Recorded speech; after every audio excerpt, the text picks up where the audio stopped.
The three interdependent factors in achieving a gasoline engine's full operating capacity are proper air-fuel mixture, proper compression, good combustion. The role of maintaining the proper air-fuel ratio is played by the fuel system.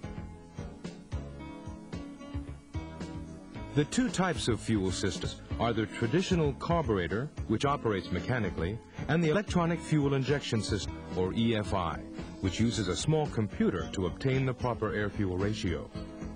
Now let's look at the construction and operation of the carburetor.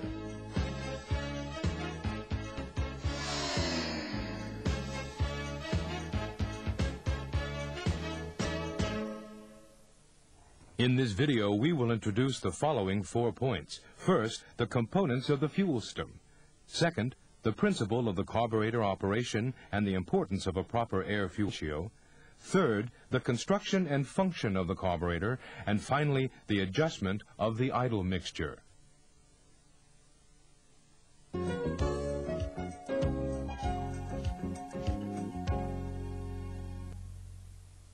The fuel system is made up of the following components. The fuel tank, where the fuel is stored. The fuel filter for removing impurities. The fuel pump, which sends fuel under pressure to the carburetor. The carburetor, where air and fuel are mixed, atomized, and sent to the engine. The charcoal canister, which prevents gasoline vapors from escaping from the fuel tank. And the fuel lines, which connect the various components. The fuel inlet line and the fuel sender gauge are installed in the fuel tank. The fuel filter contains a filtering element to remove water and foreign matter from the fuel before it enters the engine. The fuel pump draws out fuel from the fuel tank and sends it under pressure to the carburetor. The diaphragm-type fuel pump shown here is the most common type of fuel pump used with carburetors. The diaphragm-type fuel pump of the 4AF engine is installed on the engine block and is driven by a cam on the engine's camshaft. The fuel pump has a diaphragm in it and a pair of valves which act in the opposite direction from each other. These valves are actuated by the reciprocating movement of the diaphragm and feed the fuel to the carburetor. The charcoal canister prevents the fuel vapor from escaping from the fuel tank. The canister is filled with activated charcoal. The vapor that passes through the charcoal is absorbed and combined with outside air, then sent to the combustion chamber where it is burned.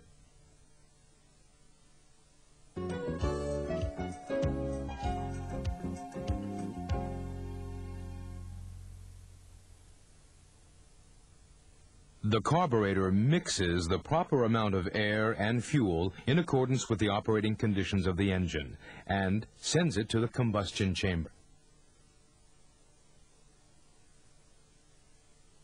The principle behind this is similar to that of a manual paint sprayer. When air is blown through the pipe, the liquid inside is drawn up and mixed with the air, forming a spray. An increase in the speed of the air blown through the tube will create to draw up the liquid and create a mist. This is a model used to demonstrate the principle behind the carburetor. Air is blown in at the bottom, creating a vacuum which forces the liquid out. We will explain the functions of the carburetor using this model.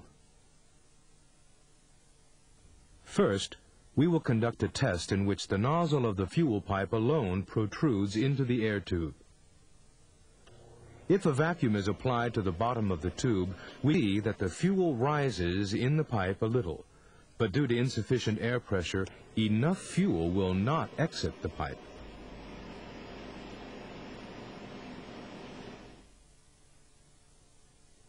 Now, let's narrow down the mouth of the tube to speed up the airflow and see what happens when we try it again.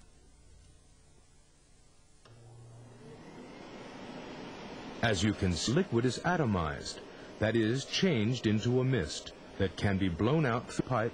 This is basically how a carburetor works. The portion that was made narrower to speed up the airflow is called the venturi. Below the venturi is a throttle valve which controls the air-fuel mixture. It is connected to the accelerator pedal. These comprise the fundamentals of the carburetor.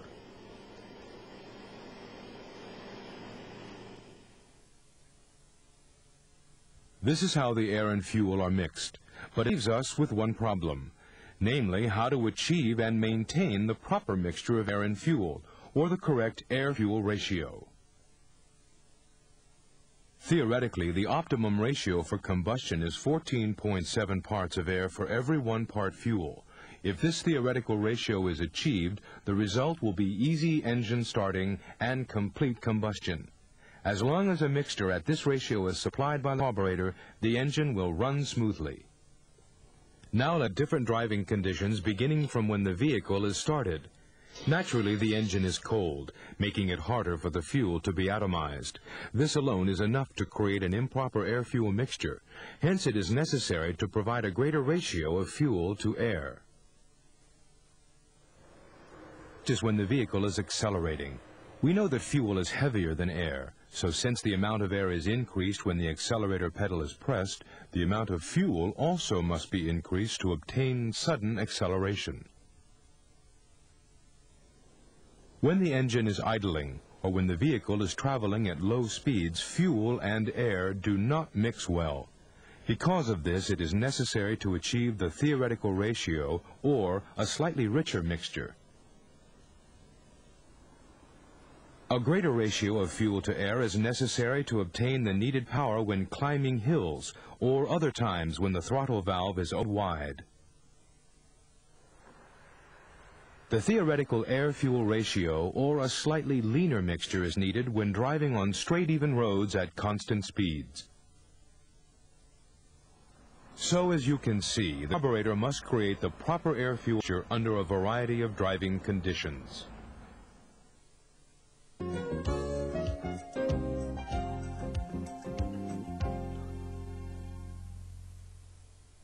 Although there are many types of carburetors, we will examine the workings of the carburetor used for the 4AF engine. This carburetor is called the double barrel type because it has 2 passageways, or barrels, for carrying the air-fuel mixture. This is the primary barrel, and this is the secondary one. The air that passes through the air cleaner enters the barrels here. The fuel from the fuel pump enters the float chamber here.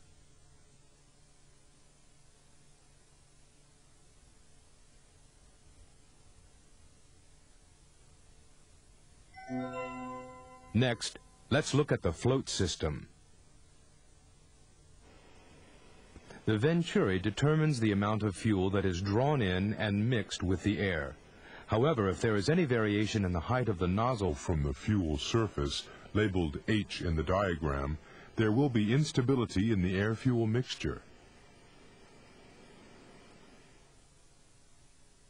So, the float system was devised to maintain a stable level of fuel in the float chamber, which changes in the distance between the nozzle and the surface of the fuel.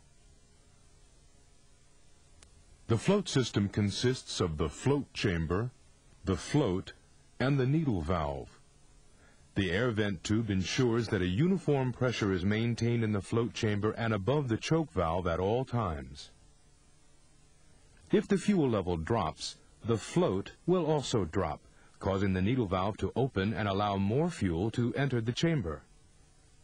Conversely, if the level of fuel increases inside the chamber, the float will rise and close the needle valve, stopping the flow of fuel.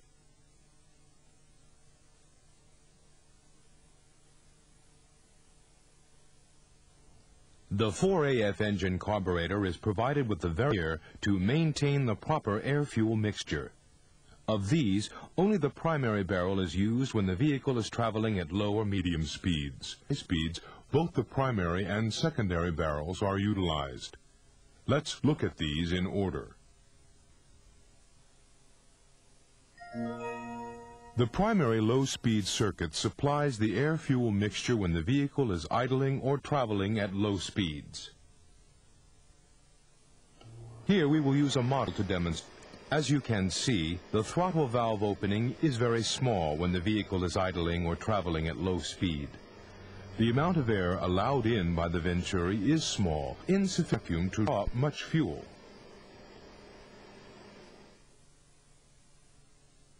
Now let's place another port below the Venturi and see what happens.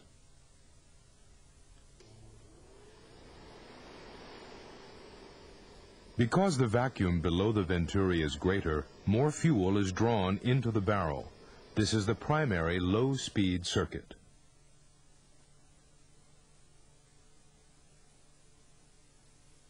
The actual flow of the fuel is as follows. It leaves the float chamber and passes through the main jet, then through the slow jet, which controls its volume.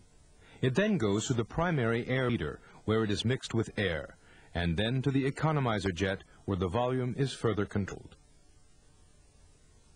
Then the air from the primary air bleeder is mixed well with the fuel and delivered from the idle port. The idle port is supplied with an idle mixture adjusting screw to allow the idle air-fuel ratio to be adjusted. The mixture can be made richer while the engine is idling. When the throttle valve is opened slightly from the idle position, there will be an increase in airflow. However, the fuel supplied by the idle port alone would result in a lean mixture. To prevent this, there is another port called the slow port. The effective surface area of the slow port increases as the throttle valve opens. This prevents the mixture from becoming too lean until fuel can be delivered from the main nozzle. The fuel supply and slow port stops when the throttle valve opens to draw out fuel from the main nozzle. In the primary low-speed circuit, there is a fuel cutoff solenoid. When the ignition switch is off, the root is closed and the fuel supply is interrupted. In some engines, a fuel cutoff solenoid also activates when the engine is running at slow speeds.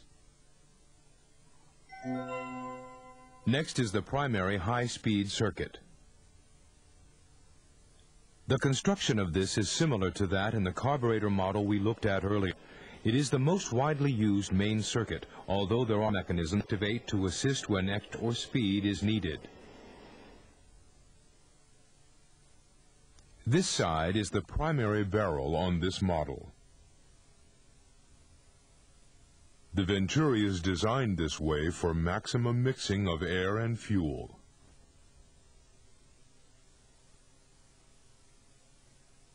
The primary high-speed circuit works as follows. When the throttle valve is opened wide, allowing for a higher speed and volume of air to Venturi, the amount of fuel that is delivered is equivalent to the intake air volume drawn into the barrel. The amount of fuel is controlled at the main jet before it is mixed with the primary air bleeder and injected from the main nozzle. The fuel is atomized by the air flowing at high speed past the Venturi, from which it enters the combustion. This is how the air-fuel mixture is regulated during idling at low and medium speeds. However, this alone will not produce the power needed during high-speed operation. This is why the double-barrel carburetor has a secondary barrel. The construction of the secondary barrel is the same as that of the primary barrel. It has a high-speed circuit, which is its main circuit, and a low-speed circuit which prevents the mixture from becoming too lean when the throttle valve opening on the secondary side is small. Let's look at the secondary low-speed circuit for the secondary barrel. If the primary throttle valve opens more than 60 degrees, the cam in the kick-up system will force the secondary throttle valve to open slightly. And is then secondary slow port, causing fuel to be delivered to the intake manifold. When this happens, The vacuum bleeder, which is part of the venturi, produces a vacuum which opens the secondary throttle valve. When the engine RPM rises, the pressure from the vacuum bleeder overcomes the diaphragm spring, which in turn causes the secondary throttle to slowly open. The secondary low-speed circuit, like the primary low-speed circuit, uses a solenoid so that when the ignition switch is off, the root is closed off. Now let's move on to the secondary high-speed circuit. When the secondary throttle valve starts to open, a vacuum is created by the vacuum bleeder. This is strengthened by the diaphragm, which causes the second throttle valve to open further. The fuel is injected from the secondary main nozzle. In this way, both the primary and secondary barrels work together to produce the air-fuel mixture necessary for high power. Now let's take a look at the power circuit. The high-speed function provides insufficient fuel when climbing steep grades or when extra. This power circuit comes into the picture. The power circuit consists of a power valve set into the root that communicates with the primary main jet. It opens to allow more fuel to flow through to provide the rich mixture needed when extra power is called for. When driving at a constant speed with the opening of the throttle valve small, the power valve is closed due to the high manifold pressure. When a big increase in power is needed, the driver depresses the accelerator pedal, thus opening the throttle valve wide. This causes a decrease in the manifold pressure. When the pressure in the manifold falls below the standard value, the spring pushes down the power piston and opens the power valve. The flow of fuel becomes less restricted and the fuel is delivered from the main nozzle.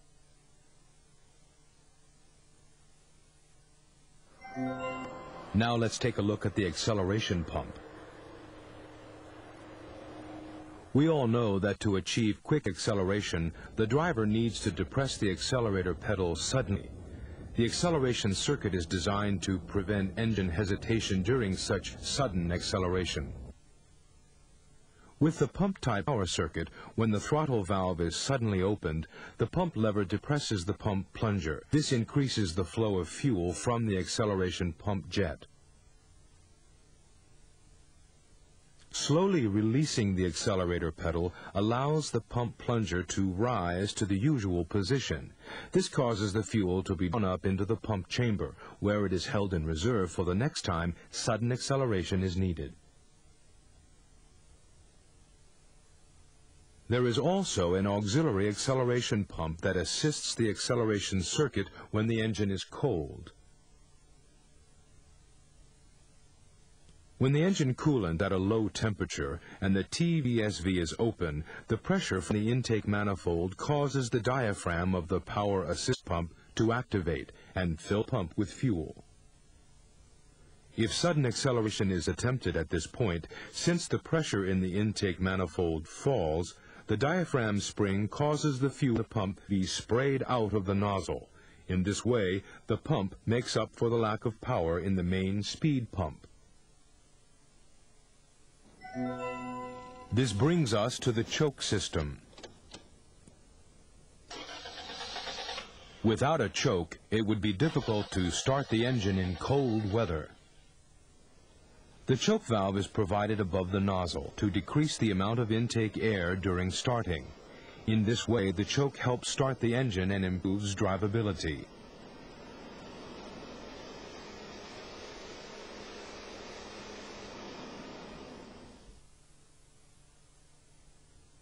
The choke valve is located in the primary side air horn.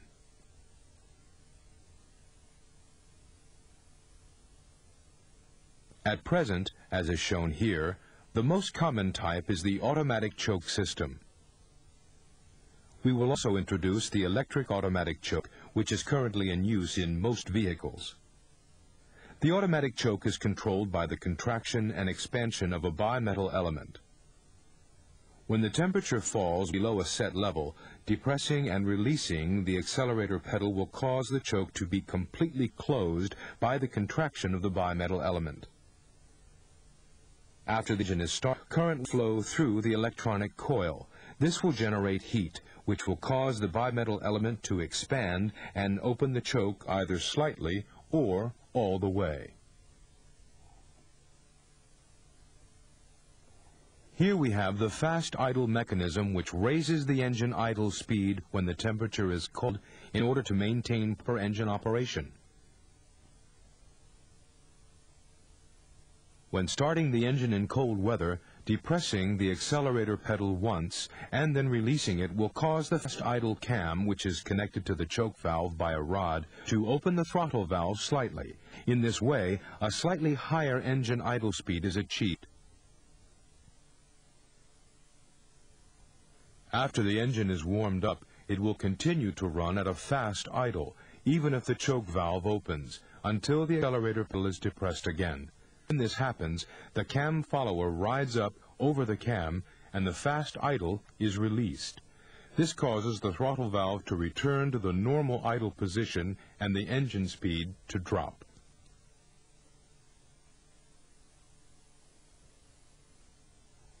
Let's move on now to the unloader mechanism.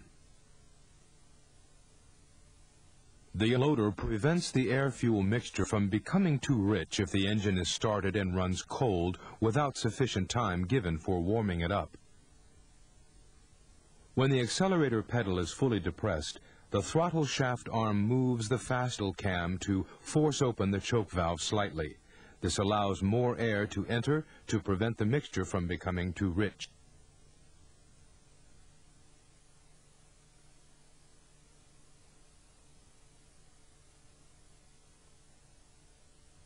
Let's look at the choke breaker. During cold starts, the choke valve may remain closed, providing an overly rich mixture, which could lead to engine stalling.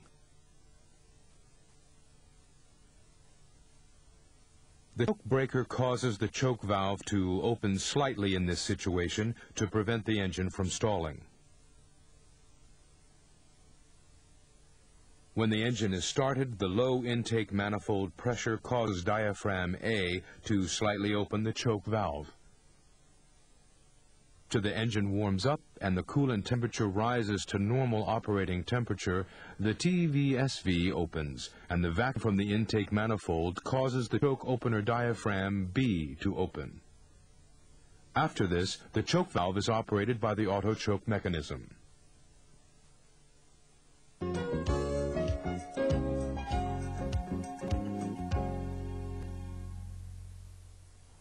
Now, let's see how to adjust the idle speed and mixture. You should use a CO meter to do this if possible.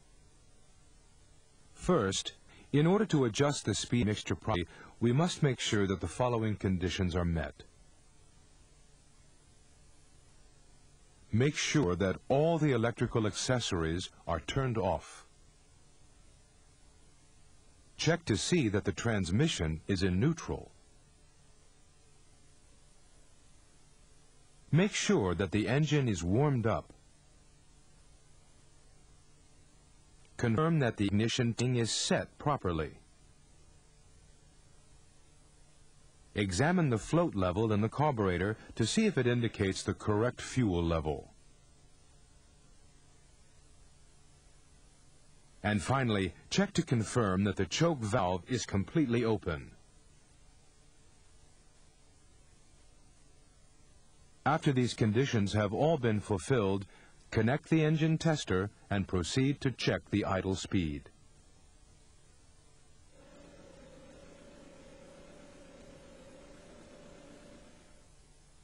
Remember that the test must be done with the air cleaner in place.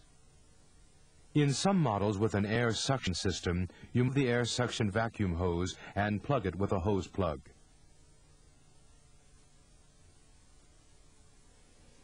Turn the idle mixture adjusting screw to raise the engine RPM to its highest permissible idle setting. Then turn the idle speed adjusting screw to set the idle to specify idle mix speed. Repeat these two steps until the engine RPM will no longer go above the highest permissible idle setting.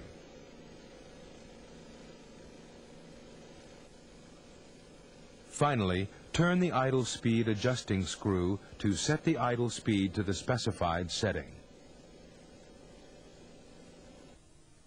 After this, rev the engine to about 2,000 RPMs for 30 to 60 seconds.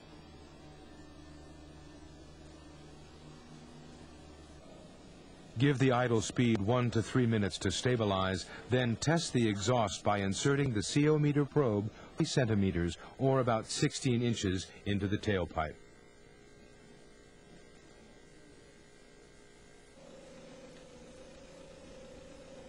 If the CO emissions are above standard, or if the engine is still running rough, repeat the previous steps and adjust the CO emissions with the idle mixture adjusting screw, as well as adjusting the idle speed with the idle speed adjusting screw. Next, we will see how to adjust these without the use of a CO meter. In model with an air suction hose to the air cleaner, remove it and plug the end with a hose plug. Turn the idle mixture adjusting screw to raise the engine RPM to its highest permissible idle setting. Then, turn the idle speed adjusting screw to set the idle to the specified idle mixture speed. Repeat these two steps until the engine RPM no longer go above the highest permissible idle setting.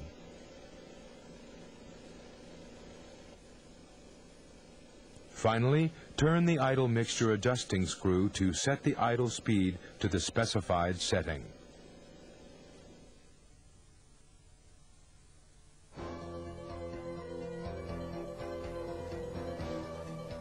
In this video, we have discussed the fuel system by focusing on the design and operation of the carburetor. The fuel system greatly affects the vehicle's operation, power output, and fuel efficiency. It is our sincere wish that this video, in connection with other training materials, will help you to understand the fuel system and be useful in your daily service operations.